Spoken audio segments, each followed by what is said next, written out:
प्रारूप समिति, मसौदा समिति, मसौदा समिति, प्रारूप समिति, पांडुलेखन समिति नाम से जाना जाता है। इंग्लिश में ड्राफ्टिंग कमेटी, जिसके अध्यक्ष थे डॉक्टर भीमराव अंबेडकर। यदि अंबेडकर के बारे में पढ़ेंगे, उन्होंने उन यूनिवर्सिटियों में उन जगहों से डिग्री लिए जहां तक अभी तक भी लोग पहुंच नहीं पाए, पर वो भी उस टाइम में उनको जूझना पड़ा। देश के हालत जो थे अभी भी कई जगह देखा जाता है, दलित वर्ग के नाम पे, जाति के नाम पे, इसलिए उन्होंने वो पीड़ा थी, वो पीड़ा साफ झलकती है। आर्टिकल 17 में वो लिख के चले गए, अनटचबिलिटी, छुआछूत समाप्त है मेरे देश में। आर्टिकल 18 में लिख के गए, अंग्रेजों में उपाधि दी, उपाधियों का अंत। पहले रॉय, वाइस रॉय और लॉर्ड, ये सब वर्ड होते थे। जब संविधान बना 18 आर्टिकल में बोला उपाधियों का अंत कर दिया गया, सब एक समान होंगे, कोई किसी को ऐसा सम्मान नहीं दिया जाएगा जिससे कि समाज में असमानता फैले, डिस्क्रिमिनेशन पैदा हो। इसलिए आर्टिकल 18 वो आगे वर्णन करेंगे ब्रीफ में आगे प्रसंग। तो 17 आर्टिकल में लिख के चले गए, अनटचबिलिटी, छुआछूत की बीमारी खत्म, खुद इसको रिमूव किया गया, उपाधियों का अंत कर दिया गया। फिलहाल 7 लोग, डॉक्टर भीमराव अंबेडकर, जिनका पूरा नाम, भीमा उनकी माँ का नाम था, रामजी उनके पिता का नाम था, अंबेडकर उनके गुरुजी थे, तो पूरा नाम था भारत रत्न डॉक्टर भीमराव रामजी अंबेडकर। तो अंबेडकर जी उनके गुरु थे, उन्होंने बोला तुम मेरा शब्द इस्तेमाल करो। जब पीड़ा और वेदना उन्होंने अपने गुरुजी को बताई तो उन्होंने बोला मेरा नाम लिखिए। देखते कि जैसे हम अपनी कथा के माध्यम से कह रहे, आओ भैया हर धार्मिक लिखिए, आप मुझे धार्मिक बातें मत बताइए, कौन सुनेगा नहीं सुनेगा, सारे तो संविधान में चलते ही, आप मत मानो, आपकी मर्जी है, लेकिन चलेगा विधि से। विधि का देश है मेरा, संविधान से चलता है भारत देश। जापान भारत देश संविधान से चलते हैं। अमेरिका सुप्रीम कोर्ट की सुपरमैसी है। ब्रिटेन में संसद की सुपरमैसी, जो संसद बोलते वही होता है, कुछ नहीं सुनेगा, उससे देश चलता है। और अमेरिका में सुप्रीम कोर्ट का फाइनल नियम होता है, और मेरे भारत देश में संविधान का नियम फाइनल है। कोई आप और किताब लेके जाएंगे ग्रंथ, तो उसमें कोई सुनवाई नहीं है, इसको लेके ही वहाँ विवेचना होती है। चलिए आगे बढ़ेंगे। तो दूसरा नाम आपको बता रहे थे बेनिगल नरसिम्हा राव, जो कि लीगल कॉन्स्टिट्यूशनल एडवाइजर थे। वो भी ड्राफ्टिंग 60 देशों को जब अध्ययन करते थे, 10 देशों का उन्होंने हेल्प लिया। हालांकि लोग बोलते उन्होंने कॉपी नहीं किया है, संविधान आप पढ़ो, उन्होंने तो हमारे समाज के हिसाब से संविधान को लिखा गया। लोगों ने शायद उसको, मुझे लग रहा, डेप्थ से नहीं पढ़ा, इसलिए बोलिए कॉपी है, कॉपी किया। अरे कॉपी ठीक तो सबको देखना था, लेकिन उसको जब आप पढ़ेंगे तो कॉपी नहीं है। हमारा देश फ्लेक्सिबल है। अमेरिका का अमेंडमेंट इतना हार्ड है, आप अमेंडमेंट लाओगे तो अमेंडमेंट होता नहीं है, बहुत मुश्किल है, टेढ़ी खीर है। और ब्रिटेन का बड़ा आसान है, कल कोई जेल चला गया, उसके नियम बना के बन गया नियम, वहां का कानून ऐसे बन जाता है आसानी से, बहुत फ्लेक्सिबल है, बहुत आसान है ब्रिटेन का। तब सुनते होंगे आप, अलिखित नहीं हो, लिखा तो है पर अलग अलग फैला हुआ है।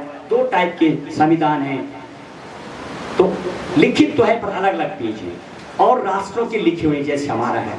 तो जापान और भारत प्रमुख देश में जहां पर संविधान की सुपरमैसी है, इसी पर सबकी नजर टिकेगी। आखिरी जो ये बोलेगा वही चलता है, सुपरमैसी ऑफ कॉन्स्टिट्यूशन। तो दूसरा नाम बेनिगल नरसिम्हा राव जो थे, वो आईसीजे के पहले जज रहे, भारत के इंटरनेशनल कोर्ट ऑफ जस्टिस के, वो भी लिखते थे, एडमिनिस्ट्रेटिव थे वो। फिर वो प्रारूप समिति और उस पर विचार करते थे। फिर तीसरा नाम आया डॉक्टर राजेंद्र प्रसाद, जो सभा के अध्यक्ष थे, सारे लोग बैठते थे। 299 की सभा थी। पहले जब 11 राज्य थे,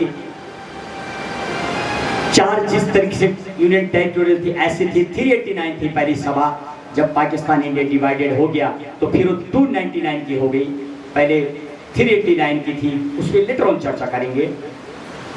तो 299 की जब सभा बैठती थी तो डॉक्टर राजेंद्र प्रसाद उस सभा का नेतृत्व करते थे, और जो 7 सदस्य समिति थी उसका नेतृत्व डॉक्टर भीमराव अंबेडकर करते थे। और चौथा नाम जब तैयार हो गया लिख करके, तो बोला इसको कौन लिखेगा? सरदार वल्लभ भाई पटेल, नेहरू जी, उन्होंने बोला अब इसको लिखेगा कौन? ड्राफ्ट तो तैयार हो गया। तब पहुंचे एक उस जमाने पेन से लिखते थे 432 जिद के लगभग, अलग अलग बुकें अलग अलग बोलती हैं, लेकिन काफी अध्ययन के बाद निचोड़ गुरुजी ने जो बताया लगभग अलग अलग भी हैं। 475 जिद खपाने वाले प्रेम बिहारी नारायण राय जादा, चौथा नाम। डॉक्टर भीमराव अंबेडकर, बेनीगल नरसिम्हा राव, डॉक्टर राजेंद्र प्रसाद, और जिन्होंने अपने इटालिक में कैलीग्राफर थे प्रेम बिहारी नारायण राय जादा ने लिखा। और जब वो लिख दिया गया तो उसके बाद उस पर ड्राइंग, ये देखिए मेरे बाईं तरफ प्रेमबल की फोटो लगा है, इसके चारों तरफ जो कलर है, इस कलर में ड्राइंग करने वाले शांति निकेतन के 2 कलाकार थे। उस जमाने कला की बड़ी वैल्यू थी, आज भी है, कला तो कला है। वो थे नंदलाल बोस और राम मनोहर सिन्हा, उनकी भी भूमिका। आप बताइए जो हेलियम बॉक्स में जो रखी हुई संविधान पुस्तक संसद भवन में कितने महान वो लोग हैं जिनके सिग्नेचर उसके ऊपर, मात्र 274, 140 करोड़ का देश, तब 39 करोड़ के लगभग थे, उनमें से मात्र 284 लोग, 15 महिलाएं थी उसमें मात्र जो साइन में थे, उसमें हस्ताक्षर करने वाले। तो लिखने वाले कितने महान थे, वो प्रेम बिहारी नारायण राय जादा, और 2 जिन्होंने पेंटिंग की, नंदलाल बोस और छठा नाम राम मनोहर सिन्हा। और जब लिख दिया गया तो जो संविधान का जो खर्च आया था संविधान को बनने में 63,96,729 खर्च आया। तो जब इतना खर्च उसमें लगा तो लिखने में कितना लगेगा? 63,96,729 रुपए खर्च हुआ था। तो जब उनसे पूछा गया प्रेम बिहारी नारायण राय जादा से, नेहरू जी और सुभाष, ये सरदार वल्लभ भाई पटेल और सब जो समिति के लोग थे, तो उन्होंने कहा मेरी 2 शर्त है, बताइए, मैं कुछ पैसा नहीं लूंगा क्योंकि ये तो मेरे गुरु का प्रसाद है, मैं कुछ नहीं लूंगा, क्या लोगे? तो उन्होंने बताया हर पेज में मेरा नाम होगा प्रेम बिहारी नारायण राय जादा का, और आखिरी पेज में मेरे दादा का नाम होगा मास्टर राम प्रसाद सक्सेना। आज भी पुस्तक में, कंपटीशन में, इंटरव्यू में पूछा जाता है और कॉम्पिटिटिव में आता है कि संविधान के आखिरी पेज में किसके हस्ताक्षर है, किसको जनक कहा जाता है, कितने दिन लगे, कितना खर्च आए, ये तो आपको भी पता होना चाहिए। और हमारा प्रयास आसान सरल से आपको बताने का यही लक्ष्य है कि लोग जाने अपने अधिकार को। तो आखिर में 7 नाम,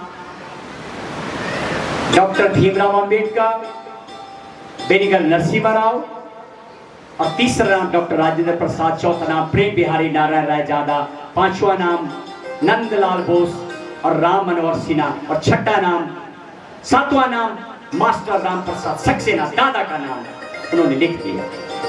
और अब 7 उन लोगों के नाम का वाचन करेंगे जल्दी, जिन लोगों ने पहले सपना देखा था कि कब मेरा देश आजाद होगा, कब संविधान लिखा जाएगा, रात दिन देखते थे। 1895 में बाल गंगाधर तिलक पहले थे,